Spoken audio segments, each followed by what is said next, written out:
सरपुली जगन्नाथ छप्पन भोगर गोटे भोग जहाँ को टिके पाईदेले आत्मा पूरा तृप्ति हो जाए। आमे तो मंदिर परिका घरे बनई पारानी, तथापि मु चेष्टा करी जी जानी आपण मान सहित से सेयार करने भिडियो फुल करने मो तरफ अनुरोध रहा। सरपुली बनवाई आमको दरकार गोटे फ्लैट पैन कि जब आपन पाखे माटी पात्र थाए ताको व्यवहार करेंगे बहुत बढ़िया हम। जदि घरे आप बनाऊँ मो मत नॉनस्टिक पैन ही आप परफेक्ट रहिबो। तेबे ये देखो मु गोटे लीटर क्षीर ऐड करी गैस फ्लेम को पूरा लो रखिए। सरपुली बनैला बेले गैस फ्लेम को जमा भी हाई करेंगे।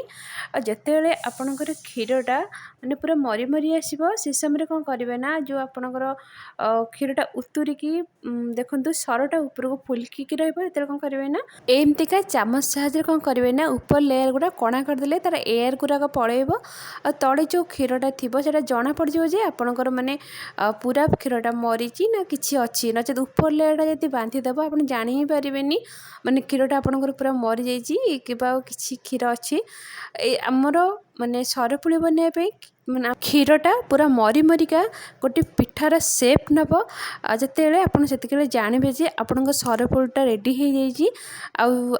এই जो मु ऊपर लेयरटा को कणा करुँच आप कणा न कर जानीपर ऊपर लेयरटा सेमती तल लेयर गुरा कौन ना पड़ज से कौन करेंगे ना आपको कणा करवा निहाती जरूरी। एथिरे चीनी किंबा गुजराती गुंड यू किसी भी ऐड हेनी केवल ये क्षीर ही आर माने पिठा टाइप बाहर ताको ही सरपुली कही था जी मुझे शुणी जानी। जदि आपण मैंने विषय किसी जानते निश्चित भाव मो सहित सेयार करूँ मत किसी शिक्षा को मिल। एबे देखो माने मिनिमम सरपुली बनबे मत गोटे घंटा लगिला। आमर एपटे देखो चारिपट साइड लेयर केमती छाड़ छाड़िका अच्छी। एबे आमे गैस फ्लेम को बंद करके ठंडा हवा को दबा। ये कंप्लीट ठंडा हला पर देखो बढ़िया से आमर जो सरपुलीटा रेडी हो जाइए। साइड रू देखो मो हाथ में भिड़ुची देखो साइड रू गोटे परस्त छाड़ुची। जिते बड़े भी आको आप काढ़े माने पूरा हल्के की सावधान सहित काढ़े कहीं जेहेतु सर ये कौन हम ना आपणकर छिड़ी जापे आपण सेपटा सामान हो बाहर से मुझे कौन करना देखो मझी एमती काटी नौ मु चारि भाग करनेबी। चारि भाग करले कौन हम ना इजिली आमर सरटा बाहरी पड़ो। देखो केते बढ़िया भाव आमर देखो सरपुलटा बाहरी गला सेप बढ़िया है तलर कलरटा देखो केते बढ़िया आसी। एबे मुझे गोटे खली पत्र ही सर्व कर नेउची।